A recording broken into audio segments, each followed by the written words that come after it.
کو اپنے بچوں کے مستقبل سے پیار ہے کہ نہیں؟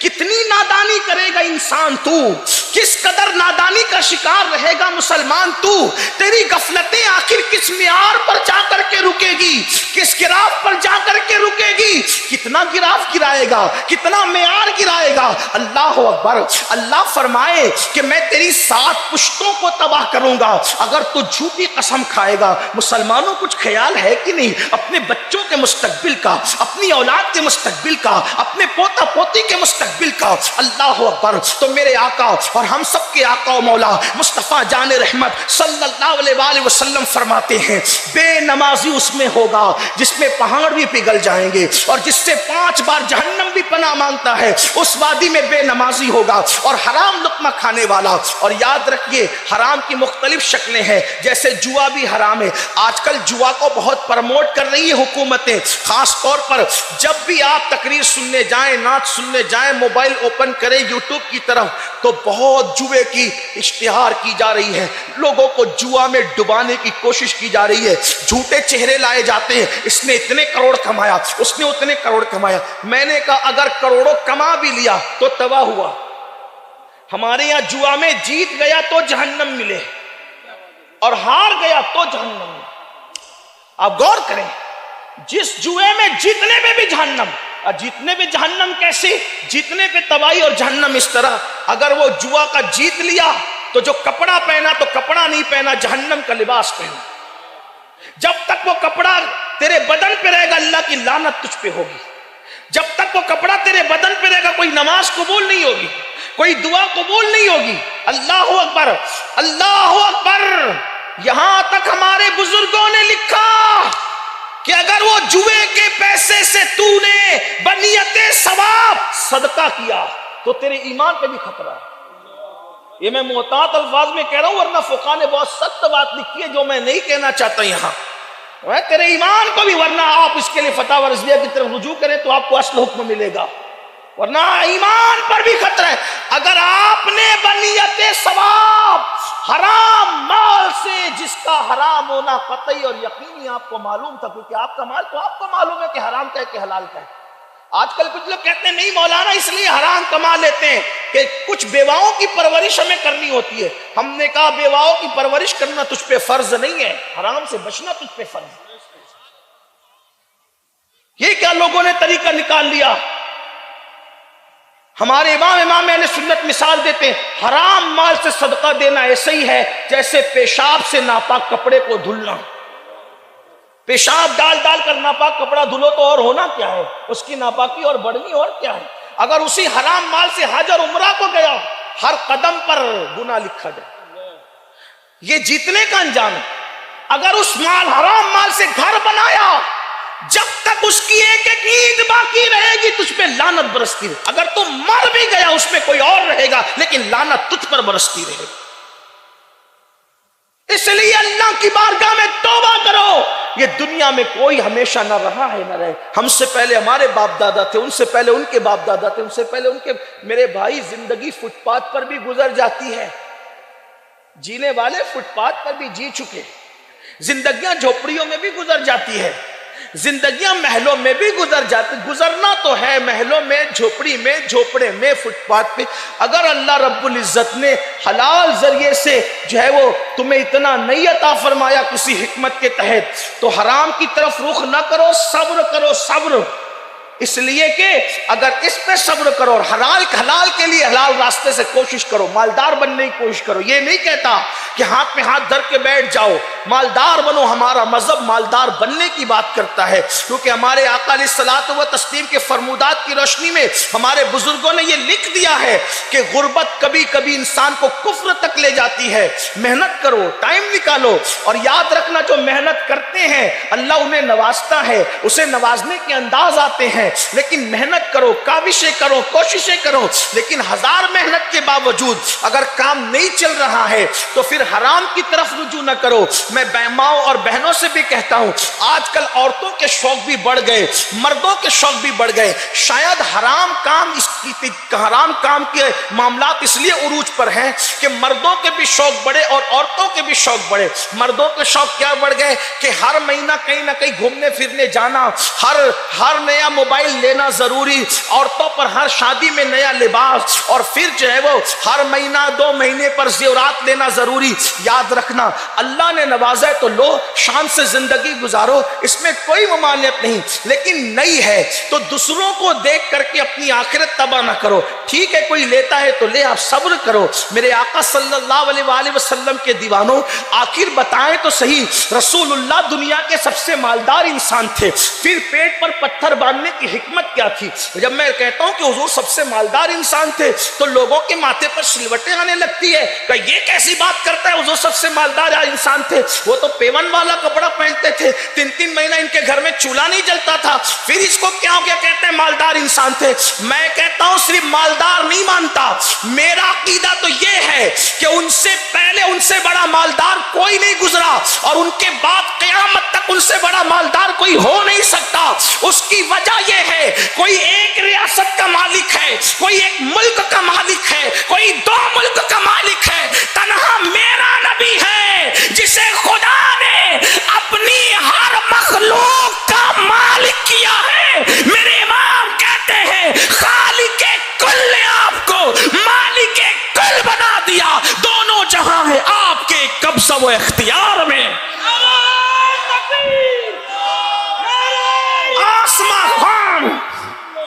آسماں خان، زمین خان، زمانہ مہمان، صاحب خانہ لقب کس کا ہے؟ تیرا۔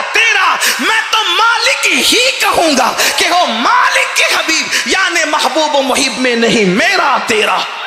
کون دیتا ہے دینے کو منہ چاہیے، دینے والا ہے سچا ہمارا نبی۔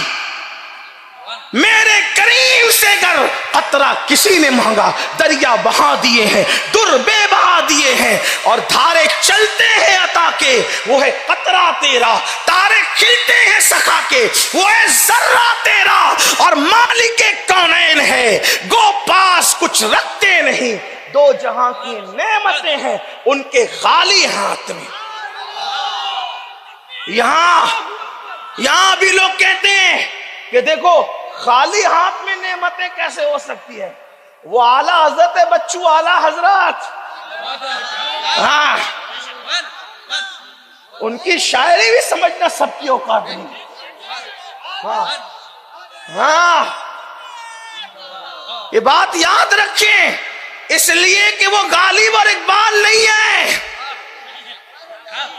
غالب اور اقبال اپنے فن کے امام ہو سکتے ہیں، لیکن میرا امام عشق کا امام، عشق محبت کا۔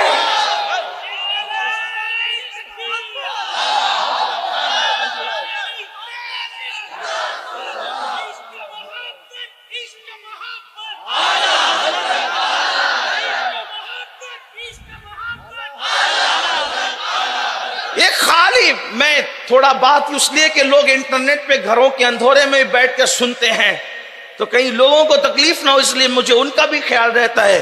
2 جہاں کی نعمتیں ہیں ان کے خالی ہاتھ میں۔ تو آپ نے چونکہ اردو ہے، یہ تو اردو کی زمین ہے، ہمارے سرکار قطب دکن، بلند پرواز، شہباز دکن، آبروئے دکن، شان دکن، آنے دکن، بانے دکن، جس کے قدموں نے دکن کو معراج عطا کی، وہ خواجہ بندہ نواز کے سودراز، جنہوں نے اردو کو دودھ پلا کر کے پروان چڑھایا۔ اردو زبان کی سب سے پہلی کتاب اگر کوئی لکھ رہا ہے تو وہ سرکار بندہ نواز کے سودراز کی ذات۔ یہاں اردو میں بات کرنا کون سا مشکل کام ہے؟ میں تو لوگوں کو اپنے ذوق کے مطابق کہتا ہوں کہ دکن میں دودھ پلایا گیا، دکن میں دودھ پلایا گیا، اور مخدوم سمنانی جیسی شخصیت کی آگوش میں پالا گیا، ہاں تب کہیں جا کر لکھنؤ اور دلی کے اندر عالم شباب اردو کا نظر آیا. اور لوگ کہتے اردو مٹا دیں گے. ہم نے کہا مٹا کے دکھا دو. انقلاب کا نعرہ بھی اردو میں ہے اور بغیر انقلاب کے نعرے کے ملک آزاد نہیں ہوا ہے. ارے جن ولیوں کے بیٹھے ہوئے اونٹوں کو کوئی اٹھا نہ سکا تو ان کی بنائی ہوئی اردو کو کوئی کیسے مٹا سکتا ہے؟ اس لیے آپ بھی تھوڑا اردو کے قریب آئے. دو جہاں کی نعمتیں ہیں ان کے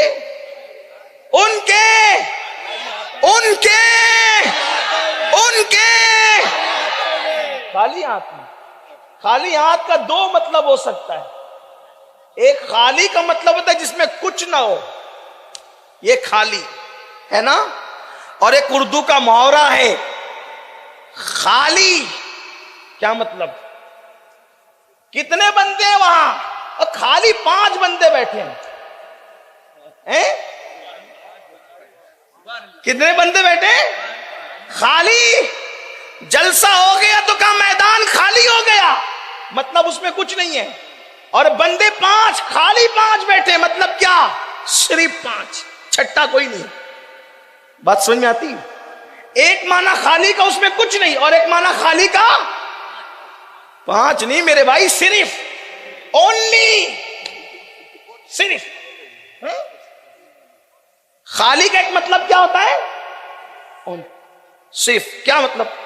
آج تقریر علن شریف میں مقرر خصوصی کی حیثیت سے صرف امیر سنی دعوت اسلامی کریں گے.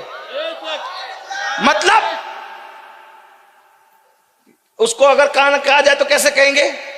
خالی امیر سنی دعوت اسلامی کی تقریر ہوگی آج, خصوصی تقریر. خالی کیا مطلب؟ صرف. اتنا سمجھانے میں کچھ کامیاب ہو گیا؟ ہاں. اب سنیں, مالک کونین ہے, گو پاس کچھ رکھتے نہیں, دو جہاں کی نعمتیں ہیں ان کے خالی ہاتھ میں. یعنی دو جہاں کی نعمتیں کسی اور کے پاس نہیں ہے, جس کے پاس ہے وہ صرف اور صرف محمد رسول اللہ کی ذات. دو جہاں کی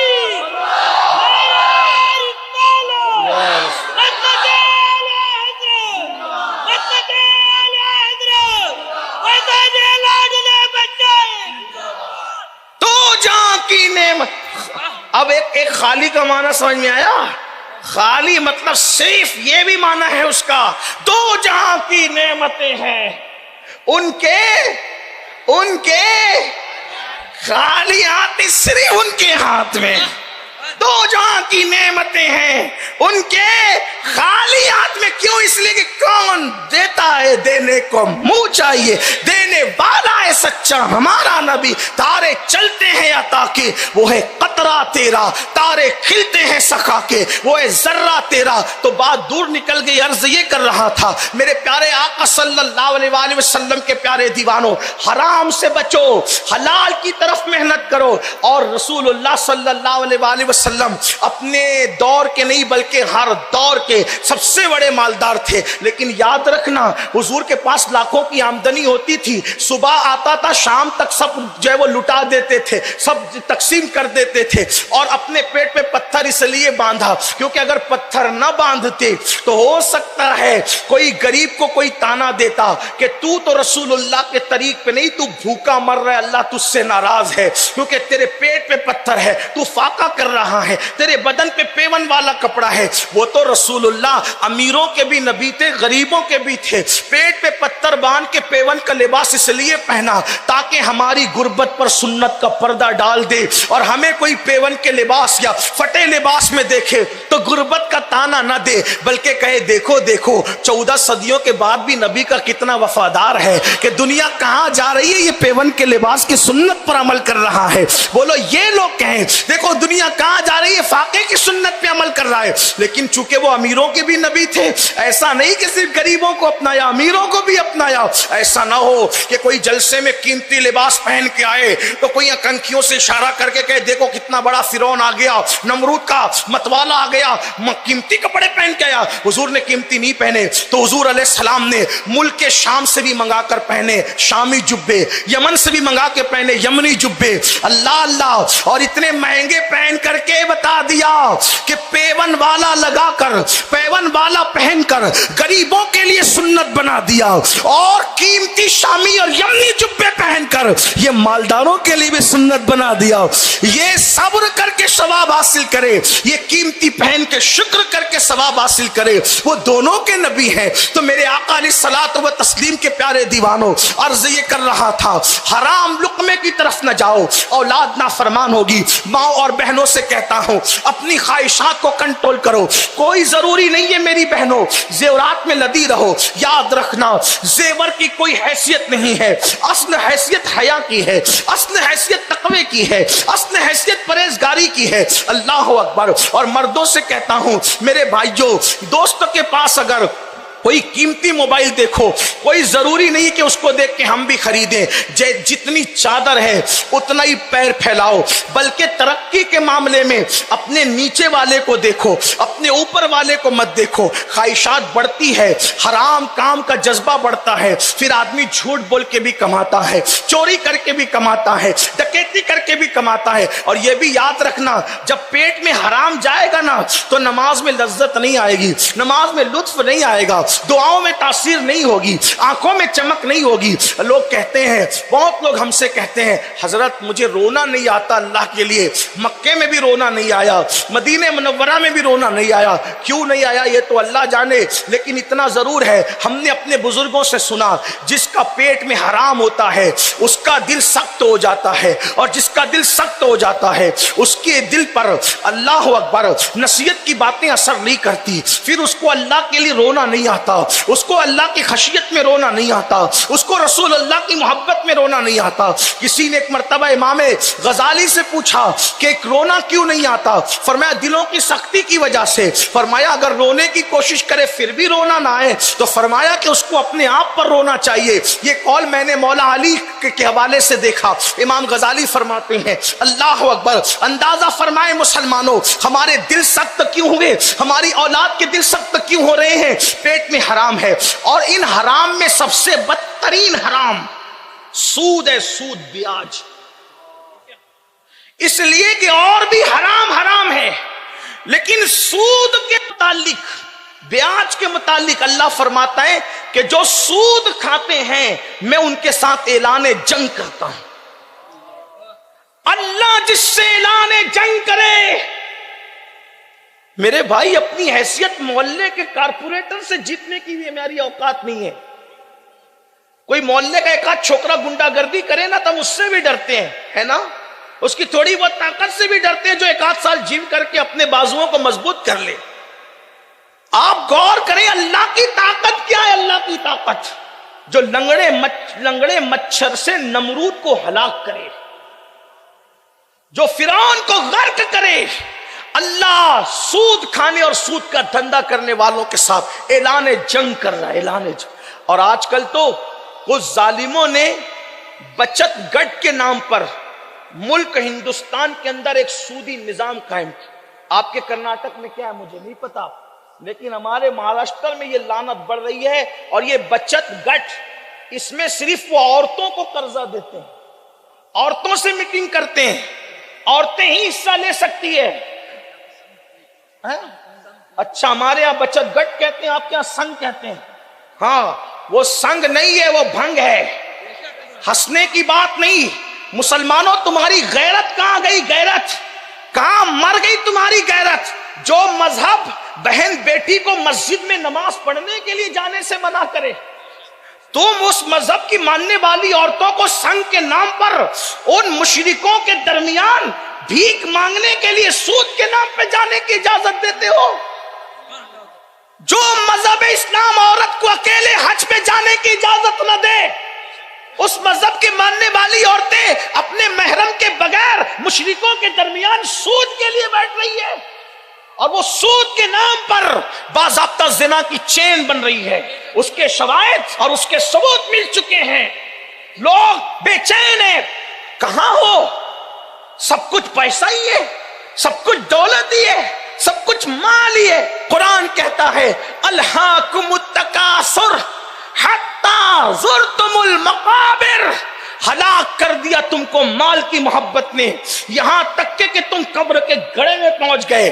ارے اگر پیسے نہیں ہیں محنت کرو، اپنی عورتوں کو بھیج دو مشرکین کے پاس، منکرین کے پاس، دشمنان دین کے پاس، اور وہ سود پہ پیسے دے رہے اور صرف عورتوں کی میٹنگ کرتے ہیں، اس میں مردوں کی شرکت نہیں ہوتی۔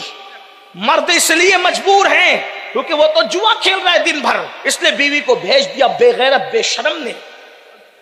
بھائی دن بھر موبائل میں لگا ہوا اس لیے بہن کو بھیج دیا، کما نہیں رہا ہے، شراب پی رہا ہے، مستیاں کر رہا ہے، عیش کر رہا ہے، اور گھر کی عورتوں کو اجنبیوں کے پاس۔ ہمارا مذہب تو اکیلی عورت کو مولانا اور پیر کے ساتھ بھی بیٹھنے کی اجازت نہیں دیتا۔ یہ مولانا پیر اور تو چھوٹی چیز ہے، میرے نبی نے فرمایا اگر داؤد جیسا مرد ہو اور مریم جیسی عورت ہو اور دونوں اکیلے بیٹھے تو میں ان کو بھی اجازت نہیں دیتا۔ اس روایت کو ابن الجوزی نے اپنی کتاب میں لکھا۔ حالانکہ نہ داؤد علیہ السلام نہ مریم کے ساتھ بیٹھیں گے اور نہ ایسا کوئی ہوگا، لیکن یہ سمجھانے کے لیے بات کہی جاتی ہے۔ داؤد جیسا مرد ہو اور مریم جیسی عورت، جس خاتون کو کی طہارت قرآن بیان کر رہا وہ مریم سلام اللہ علیہا، اور داؤد معصوم ہے۔ حضرت داؤد علیہ السلام اللہ کے پیغمبر ہے، معصوم ہے۔ اللہ کے نبی فرمانے اگر بفرض محال وہ دونوں آپس میں بیٹھنا چاہیں، میں بیٹھنے کی اجازت نہیں دیتا۔ اور ہم نے اپنے گھر کی بیٹیوں کو مشرکین کے پاس، وہ بھی سود کے لیے، حرام کے لیے، بچت گٹ اور سنگ کے نام پر نہیں۔ اپنی غیرت کو زندہ کرو، محنت کرو، کاوشیں کرو، حرام پر نہیں۔ اور سود کیا ہے؟ اللہ کے رسول علیہ السلام فرماتے ہیں جس نے سود کا ایک لقمہ کھایا گویا اس نے اپنی ماں کے ساتھ 36 مرتبہ زنا کیا۔ کہاں ہے غیرت؟ توبہ کرو، توبہ کے دروازے کھلے ہوئے ہیں، ورنہ یاد رکھنا اللہ کے حبیب علیہ السلام فرماتے ہیں میں معراج کی شب میں نے بجلی کی کڑک سنی، اور جب بجلی کی کڑک سنی تو میں نے سر اٹھا کر کے دیکھا تو کیا دیکھا؟ کچھ لوگ ایسے ہیں جن کے پیٹ کمروں کی طرح ہے، کمرے روم کی طرح، کمروں کی طرح، گھروں کی طرح، اور اس میں بچھو ہے، بچھو، اور جہنم کی آگ بھری ہوئی ہے۔ میں نے پوچھا جبریل یہ کون لوگ ہیں؟ تو جبریل امین نے عرض کیا یا رسول اللہ صلی اللہ علیہ وآلہ وسلم یہ سود خور لوگ، سود کھانے والا یعنی سود لینے والا، جتنا بڑا مجرم لینے والا اتنا ہی بڑا دینے والا، اس پہ گواہ رہنے والے پہ حضور نے لعنت فرمائی، سود لکھنے والے پہ بھی حضور نے لعنت فرمائی، گواہ بننے والے پہ بھی لعنت، لینے والے پہ بھی لعنت، دینے والے پہ بھی لعنت، لکھنے والے پہ بھی لعنت۔ اللہ اکبر! آپ غور تو فرمائے مسلمانوں، کتنی لعنتیں مول لوگے اور پھر سوچتے سکون ملے؟ جس پر اللہ اور فرشتوں کی لعنت پڑے، جس پر نبیوں کی لعنت پڑے، اس کے دل کو سکون اور قرار کیسے ملے گا؟ روٹی کپڑا مکان تو میرے بھائی روٹی تو کتے کو بھی مل جاتی ہے، اللہ رزاق مطلق ہے، حرام ہی بچا۔ اللہ اللہ! آئیے آج کے اس سنی اجتماع سے جو سیدی لاڈلے مشائخ رحمت اللہ علیہ کے قدموں میں، ان کے جوار کرم میں، ان کے دیار میں منعقد کیا گیا ہے، یہاں سے اٹھنے سے پہلے عہد کرو بھوکے رہیں گے لیکن حرام لقمہ کبھی منہ میں ڈالیں گے نہیں، اپنے بچوں کے منہ میں حرام لقمہ کبھی جانے نہیں دیں گے۔ ماؤں اور بہنوں سے بھی کہتا ہوں اپنے شوہر کو یہ مت کہو کہ کچھ بھی کرو اور ہمارا شوق پورا کرو، بلکہ اپنے شوہر کو یہ کہو جیسے کہ پہلے کی خواتین کہتی تھی کہ خالی ہاتھ آ جانا مگر حرام گھر میں لے کر مت آنا۔ ہم بھوکے تو رہ سکتے ہیں لیکن اللہ کی نافرمانی نہیں کر سکتے۔ آپ جانتے ہیں میرے بھائیوں جو بچے نیک بنتے ہیں اللہ اللہ کس وجہ سے بنتے ہیں؟ اس میں حلال کو بہت دخل ہے، اور بچے جو باغی بنتے ہیں وہ کس وجہ سے بنتے ہیں؟ اس میں حرام کو بہت دخل ہے، اپنے بچوں کو حرام لقمے سے بچاؤ۔ جب سیدی مخدوم اشرف جہانگیر سمنانی اپنی ماں کے شکم میں آئے تو ان کے والد نے اللہ اکبر ذمہ داری سونپی تھی گھر والوں کو کہ میری بیوی کے پیٹ میں کوئی مشکوک ڈاؤٹ فل لقمہ جانے نہ دینا۔ لوگوں نے پوچھا تھا وجہ، کہ میرا بچہ پرورش پا رہا ہے، اگر بیوی کے منہ میں چلا گیا تو اس کا اثر بچے پر پڑے گا، اور جب بچے پر حرام کا اثر پڑے گا تو میرا بچہ اللہ والا نہیں ہو سکتا، میرا بچہ نیک اور پرہیزگار نہیں ہو سکتا۔ میرے آقا صلی اللہ علیہ وآلہ وسلم کے دیوانوں اندازہ تو کرے، اس لیے حلال کو لازم پکڑو۔ آج سے پہلے جو ہوا سو ہوا، اس کے بارے میں اللہ کی بارگاہ میں گڑ گڑاؤ، رو، سچی توبہ کرو۔ یاد رکھیے بہت سارے ایسے بندے ہیں جن کی زندگیاں مبتلا تھی ان سارے کاموں میں، لیکن انہوں نے توبہ کی تو اللہ نے ان کو معاف کیا۔ بس اپنی گفتگو کو مکمل کرتے ہوئے اختتام پر ایک بات کہتا ہوں، مجھے یاد آ رہی وہ شخصیت جس نے پوری زندگی سود کا دھندا کرتے ہوئے گزارا تھا۔ اللہ اللہ، اس جوان کو صوفیہ نے اپنی کتابوں میں جگہ دی ہے۔ اللہ اکبر، اپنے ذوق کے مطابق اپنے الفاظ کے جامع میں بطور خلاصہ علامہ ارشد القادری کی تحریروں کا سہارا لیتے ہوئے آپ کی خدمت میں پیش کرنا چاہتا ہوں۔ حبیب نام کا ایک جوان ہے، سود کا دھندا کرتا ہے، سود کا دھندا، اور سود خوروں کے بارے میں ابن حجر نے اپنی کتاب میں لکھا کہ سود خوروں کی قبروں پر شب قدر میں بھی عذاب ہوتا ہے۔ سود کا دھندا کرنے والوں، اللہ کرے تمہارے کانوں تک فقیر قادری کی آواز پہنچے، شب قدر میں بھی ان کی قبروں پہ عذاب ہوتا ہے جنہوں نے سود کے دھندے کیے۔ ابن حجر لکھ رہے ہیں، اٹھا کر دیکھو، الزواجر اٹھا کر کے دیکھو، یعنی رمضان شریف کی سب سے افضل ترین رات جسے لیلۃ القدر کہتے، قرآن اسے خیر من الف شہر کہتا ہے، 1000 مہینوں سے بہتر رات کہتا ہے، جس میں بے شمار بندوں کی مغفرت ہوتی ہے، بے شمار بندوں کو بخشا جاتا ہے۔ اس رات میں بھی سود خوروں پر عذاب دیکھا گیا۔ ابن حجر لکھ رہے ہیں، اگر آپ کو یقین نہیں آتا زواجر جا کر کے اٹھا کر کے پڑھو۔ حضرت ابن حجر نے لکھا کہ میں نے خود عذاب ہوتے ہوئے دیکھا، میں نے عذاب ہوتے ہوئے خود دیکھا، لیکن توبہ ہر چیز کا حل ہے، توبہ ہر چیز کا حل ہے۔ میرے آقا فرماتے ہیں گناہ سے توبہ کرنے والا ایسا ہے جیسے اس نے گناہ کیا ہی نہیں۔ تو ہمارے صوفیہ اپنی کتابوں میں لکھتے ہیں حبیب نام کا ایک سود خور تھا اور سود کا دھندا اس کا چلتا تھا۔ ایسا ہوا کہ جب اللہ کسی کو راہ دکھانا چاہتا ہے تو اس کے لیے رستے بنا دیتا ہے، بہانے بنا دیتا ہے۔ ایک دن صبح کو حبیب اپنے گھر سے نکلے اور نکلنے کے بعد جیسے ہی وصولی کرنے جا رہے تھے سود کی، تو ننھے چھوٹے چھوٹے بچے محلے میں کھیل رہے تھے۔ کھیلتے ہوئے بچوں نے حبیب کو آتے دیکھا تو کسی نے کہا ہٹو ہٹو، حبیب سود خور آ رہا ہے، ہٹو ہٹو، حبیب سود خور آ رہا ہے، اس کے پیروں کا غبار اگر ہمیں لگ جائے گا تو اللہ ہم سے ناراض نہ ہو جائے، اس لیے ہٹو۔ اس دور کے بچوں میں بھی کتنی تربیت کا ماحول تھا کہ وہ سود خور کے پیروں کے غبار سے بھی بچنا چاہتے تھے۔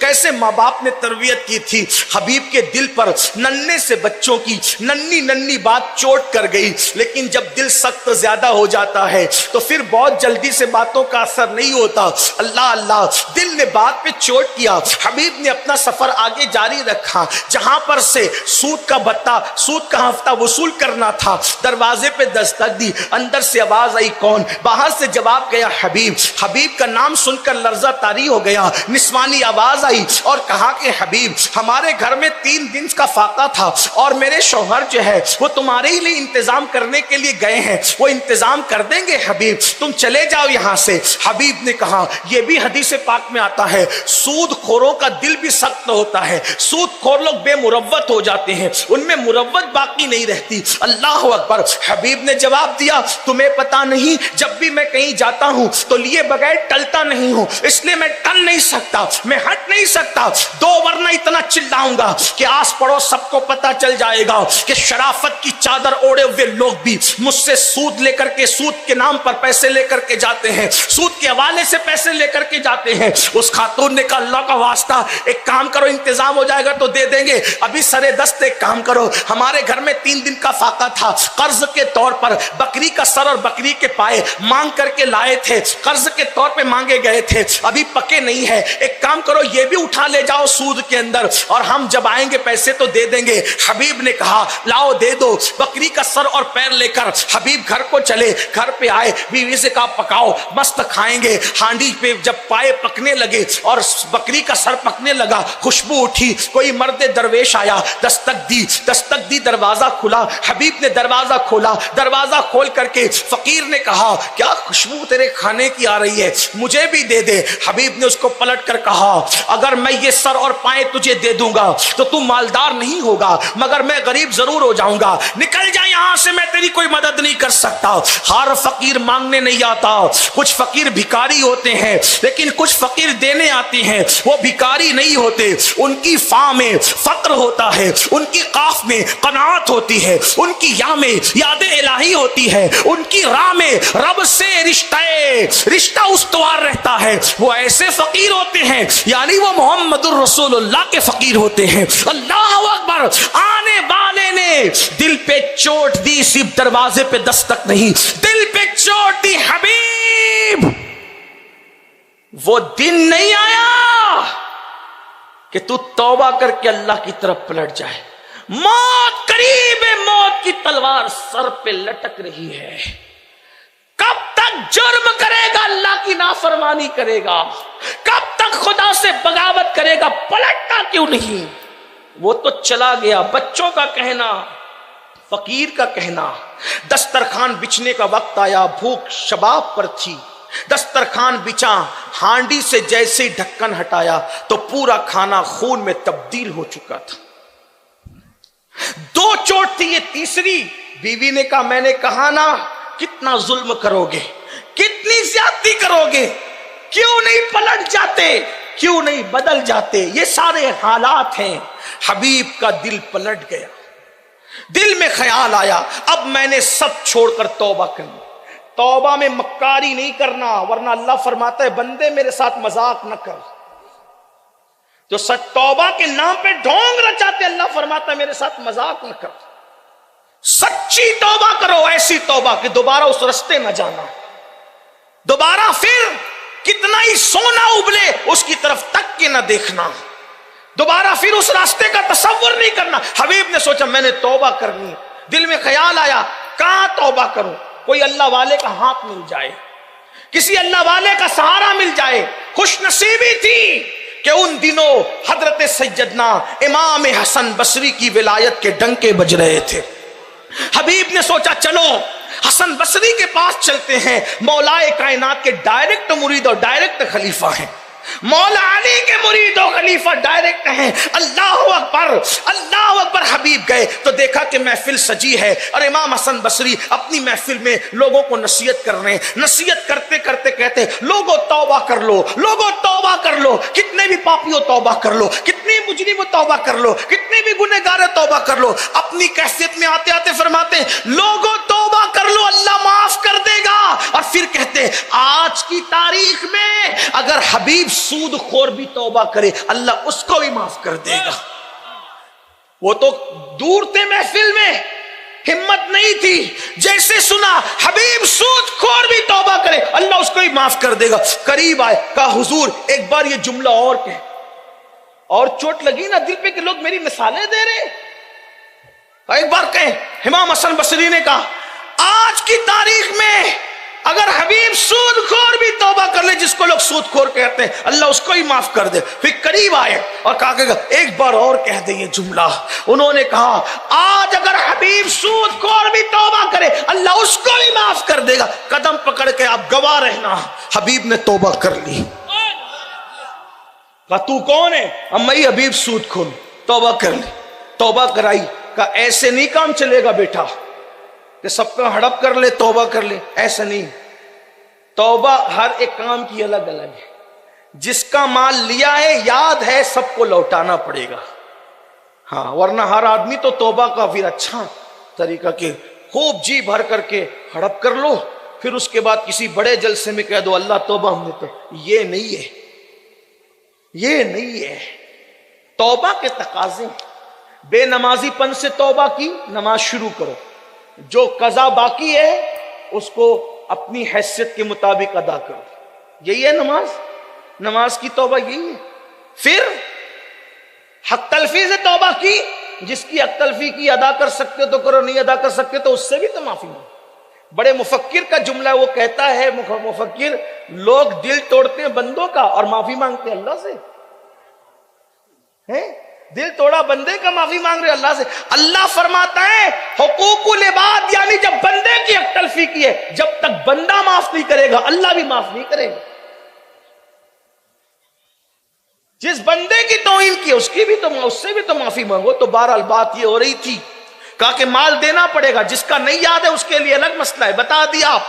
حبیب نے کہا جو تقاضا ہے پورا کروں گا, کیونکہ سچی توبہ کی. بلکہ فرمایا حضور میں کیا, میرا مال کیا, سب اللہ کی راہ میں وقف ہے. ختم بات کر دی. اب وہاں سے اٹھے سچی توبہ کر کے, سوچا گھر جائے. اتنے وقت میں اب بھی وہ بچے کھیل رہے تھے محلے, اب بھی وہ بچے کھیل رہے تھے. جیسے حبیب کو دیکھا کہا ہٹو ہٹو, حبیب اللہ کا حبیب بن کر آ رہا. بھائی واٹس ایپ کا دور تو تھا نہیں, فیس بک کا دور تو تھا نہیں. بتایا کس نے؟ قرآن کہتا ہے ان اللہ یحب التوابین, اللہ توبہ کرنے والوں کو اپنا محبوب بنا لیتا ہے. جس کو اللہ محبوب بنا لیتا ہے پھر اس کو بندوں کو بھی محبوب بنا دیتا ہے. بندوں کے دلوں میں اس کی محبت انڈیل دیتا ہے, فرشتوں کو اس کی محبت عطا کر دیتا ہے. تو کہا ہٹو ہٹو, حبیب اللہ کا حبیب بن کر کے آ رہا ہے. اب دل پہ تو اور زیادہ چوٹ لگی کیونکہ اب تو بدل چکے تھے. یا اللہ پاپی تھا, بدنام تھا, بدنام زمانہ تھا, گناہ کرتا تھا, یہ تھا وہ تھا. ایک توبہ کیا کی کسی کو پتا نہیں, تو نے بچے بچے کے دل میں محبت ڈال دی. اب سب سے کٹ کے تیرا ہو کر کے رہوں گا. اور پھر وہ پرہیزگاری, وہ تقوی شیاری, اللہ اللہ. پھر اس حبیب کے تقوی کا یہ عالم ہوا. ایک کنیز 22 سال تک گھر کے اندر رہی, کام کرتی رہی. ایک دن سامنے آ گئی تو پوچھا تو کون ہے؟ تو اس نے ہنس کے کہا آپ کی کنیزو 22 سال سے آپ کے گھر میں رہتی ہوں. کہ اللہ کی قسم 22 سال میں نے تجھے کبھی نظر بھر کے دیکھا بھی نہیں. یہ تقوی کا عالم ہوا. پھر اسی حبیب کو دنیا نے حضرت حبیب اجمی کے نام سے جانا. اور یہ حبیب اجمی وہ ہے جو غوث پاک کے بھی پیروں کے پیروں میں آتے ہیں اور غریب نواز کے بھی پیروں کے پیروں میں آتے ہیں. یہ سرکار لاڈلے مشائخ سونے, ان کے بھی مشائخ میں ان کا شمار ہوتا ہے. بندہ نواز کے مشائخ میں ان کا شمار ہوتا ہے. بلکہ پھر پتہ ہے کیا مقام ان کو اللہ نے عطا کیا, حبیب اجمی کو کیا مرتبہ اللہ نے دیا. اتنے متقی بنے. کس کے ہاتھ میں توبہ کی؟ حسن بصری کے ہاتھ. ایک دن حسن بصری ان سے ملنے گئے, امام حسن بصری ملنے گئے. مغرب کا وقت تھا, اذان ہو گئی, نماز شروع کر دی انہوں نے. کس نے؟ حبیب اجمی نے. امام حسن بصری آئے, رک گئے. کچھ خیال ہوا ہوگا, کچھ بھی ہو سکتا تھا کہ یہ اجمی ہے, میں عربی ہوں, جو بھی ہو سکتا تھا. حالانکہ بزرگوں سے ہم یہ تصورات توقعات جس وجہ سے بھی ہو رک گئے. یا ہو سکتا ہے یہ وجہ رہی ہو کہ توبہ میں نے کروائی, میرا مرید ہے. جو بھی ہو سکتا ہو, جو بھی خیال آ سکتا ہو آیا ہوگا, ہمیں علم غیب تو نہیں نا. تو امام حسن بصری اتنا ضرور ہے کہ رک گئے. مغرب ہو گئی, پھر عشاء بھی ہو گئی. یہ اپنی خانقاہ میں آ گئے, وہ اپنی خانقاہ میں. رات کو حسن بصری کی عبادت کے درمیان اونگ آئی.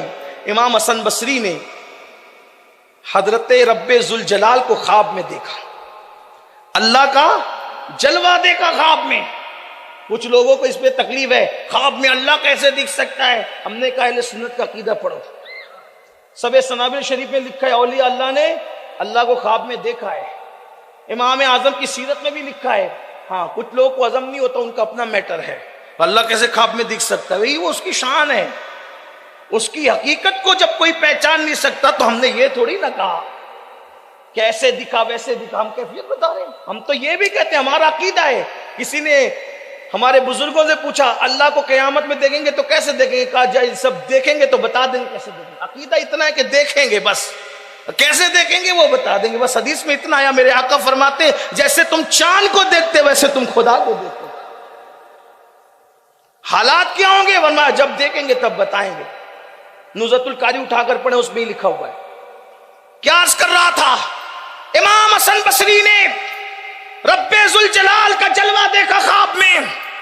اور جب جلوہ دیکھا تو اللہ سے عرض کی مولا میں تو بس اتنا چاہتا ہوں, بس مجھے اتنی میری چاہت ہے, جتنی عبادتیں کی ہے وہ سب قبول ہو جائیں. جتنی باتیں کی ہے سب قبول ہو جائے. ارشاد ہوا حسن ہم نے تجھے موقع تو دیا تھا, ہم نے تجھے موقع تو دیا تھا, تو نے اس کا فائدہ نہیں اٹھایا. مولا کب موقع دیا تھا؟ کہ آج مغرب کی نماز حبیب اجمی پڑھا رہے تھے, اگر ان کے پیچھے پڑھ لیتے تو جو چاہ رہے تھے وہ سب مل جاتے. اس دن احساس ہوا کیا توبہ کرانے والا مرشد, توبہ کرانے والا مرشد, توبہ کرنے والا مرید, لیکن اللہ توبہ کرنے والوں کی عزت کیسے بڑھا. یہ نہیں کہہ رہا ہوں کہ حبیب اجمی کا مرتبہ امام حسن بصری سے بڑھ گیا, مرتبے کی بات نہیں کر رہا ہوں. اللہ توبہ کرنے والوں کی شان بتا رہا ہے کہ توبہ کرنے والوں کو تان مت دیا کرو, ان پہ لان مت کیا کرو, ان کو یہ مت کہا کرو کہ 100 چوہے کھا کے بلی حج کو چلی. یہ سارے ضابطے گندے تم نے تیار کر رکھے. اللہ کے یہاں اس کی رحمت بے حد اور بے شمار ہے. جب کوئی سچے دل سے توبہ کرتا ہے اللہ معاف کر دیتا ہے. بلکہ سنو, جب کہیں دنیا کی ہر عدالت میں اگر مجرم اقبال جرم کر لے, اپنے جرم کو قبول کر لے, تو عدالتیں سزا دیتی ہے. لیکن میرے اللہ کی عدالت وہ ہے اگر بندہ اقبال جرم کر کے معافی مانگے تو اللہ اس کو اپنا محبوب بنا لیا کرتا ہے. اسی لیے تو حضرت محبوب الہی خواجہ نظام الدین اولیاء رحمت اللہ تعالی علیہ اپنے ملفوظات میں فرماتے ہیں, کیا فرماتے ہیں؟ فرماتے ہیں متقی اور توبہ کرنے والوں کا نام اعمال اکول ہوتا ہے, برابر برابر ہوتا ہے. کیسے برابر ہوتا ہے؟ کسی نے کہا متقی کا نام اعمال اور توبہ کرنے والوں کا نام عمل دونوں برابر برابر کیسے ہوتا ہے؟ تو فرماتے اس لیے برابر ہوتا ہے کہ متقی وہ ہے جس نے کوئی گناہ کیا نہیں, متقی وہ ہے جس نے کوئی گناہ کیا نہیں, اور تائب توبہ کرنے والا وہ ہے گناہ کیا تو تھا مگر توبہ کی وجہ سے سارے گناہ مٹا دیے گئے. اس لیے اس کا نام اعمال بھی گناہ سے خالی, اس کا نام اعمال بھی گناہ سے خالی. یہ ہے توبہ کی برکت. تو آئیے, زندگی میں نمازیں ترک ہوئی ہو, زندگی میں کوئی بے حیائی کا کام ہو گیا ہو, زندگی کے اندر حرام لقمہ منہ میں چلا گیا ہو, یا معاذ اللہ کوئی سود کے دھندے میں مبتلا ہو, یا معاذ اللہ کسی نے شراب پیا ہو, کسی نے نشہ کیا ہو, کسی نے کسی عورت پر معاذ اللہ تعالی جو ہے وہ ظلم کیا, جبر کیا, اللہ نے توبہ کے دروازے کھول رکھے ہیں. سچی توبہ کرو رب کی بارگاہ میں. سنی دعوت اسلامی کا مقصد یہ ہوتا ہے ان محفلوں کو سجانے کا تاکہ ہم اللہ کی بارگاہ میں پلٹیں, رب کی بارگاہ میں رجوع ہوں. یقیناً آپ لوگ دور دور سے بھی آئے ہوں گے, نزدیک سے بھی آئے ہوں گے. علن شریف والوں سے بھی کہتا ہوں اور آس پاس کے لوگوں سے بھی کہتا ہوں, یہ سواد اعظم اہل سنت و جماعت کی عالمگیر تحریک سنی دعوت اسلامی نہ کسی سلسلے کی تحریک ہے, نہ کسی برادری کی تحریک ہے, نہ کسی سیاسی پارٹی کی تحریک ہے, نہ کسی خطے کی ہے, نہ کسی قبیلے کی ہے, نہ کسی شخصیت کی ہے. یہ تحریک خالص مدینے والے مصطفیٰ جان رحمت کی تحریک ہے, اور اس تحریک کا مقصد ایک ہے, انہیں جانا, انہیں مانا, نہ رکھا غیر سے کام. للہ الحمد میں دنیا سے مسلمان گیا.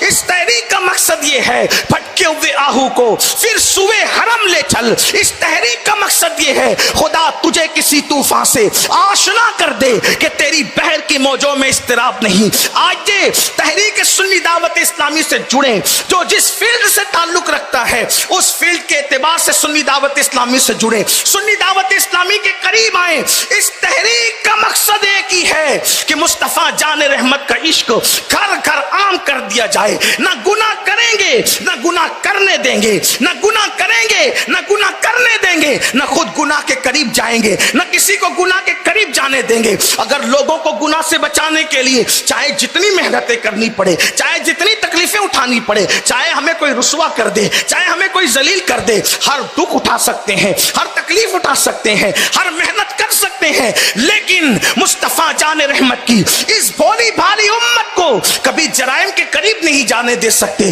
کبھی گناہوں کے قریب نہیں جانے دے سکتے. میری قوم کے جوانوں, بے شمار گناہگار دل ہمارا انتظار کر رہے ہیں کہ کوئی آ کر ان کی اصلاح کرے اور ان کو مصطفیٰ جان رحمت کا در دکھا دے, ان کو اللہ کے گھر کی طرف لے آئے.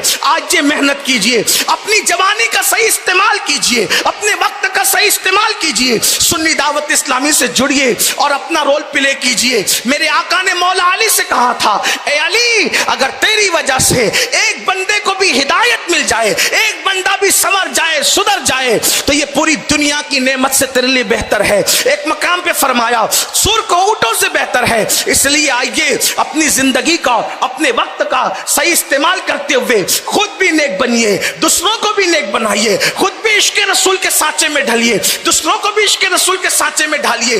کبھی شیطان وسوسہ دلاتا ہے کہ میں نیک نہیں ہوں، میں کسی کو نیکی کی دعوت کیسے دوں؟ تو سن لو، آپ نیک نہیں ہیں پھر بھی لوگوں کو نیکی کی دعوت دو، ہو سکتا ہے وہ نیک کام کر لے اور اس کی نیکی کی وجہ سے اللہ ہمیں بخش دے، یہ بھی تو ہو سکتا ہے۔ اس لیے آپ نماز کے داعی بنے، آپ لوگوں کو سنت مصطفیٰ سکھائیں۔ اللہ رب العزت کی بارگاہ میں میں دعا کرتا ہوں اللہ ہماری زندگی میں ہم سے وہ کام لے لے جس سے اللہ اور اس کے رسول راضی ہو جائیں، ہماری زندگیوں میں اللہ انقلاب پیدا کر دے، ہمیں سچا محمد الرسول اللہ کا غلام بنا دے، ہمیں سچا ولیوں کا غلام بنا دے۔ ہم لوگ ولیوں کی زمین پہ رہتے ہیں لیکن رہنے کے باوجود بھی ہم ان سے کوئی سیکھتے نہیں۔ یہ بزرگان دین، کوئی مدینہ منورہ سے آیا، کوئی دلی سے آیا، اللہ اکبر، کوئی کہاں سے آیا، کوئی ایران سے آیا، کوئی عراق سے آیا، یہ اولیاء اللہ لوگوں کو سدھارنے کے لیے آئے اور یہی کے ہو کر کے رہ گئے۔ ہم تو یہی رہنے والے لوگ ہیں۔ اگر ہم محنت کریں گے، کاوشیں کریں گے، کوششیں کریں گے، انشاءاللہ ایک صالح انقلاب بپا ہوگا۔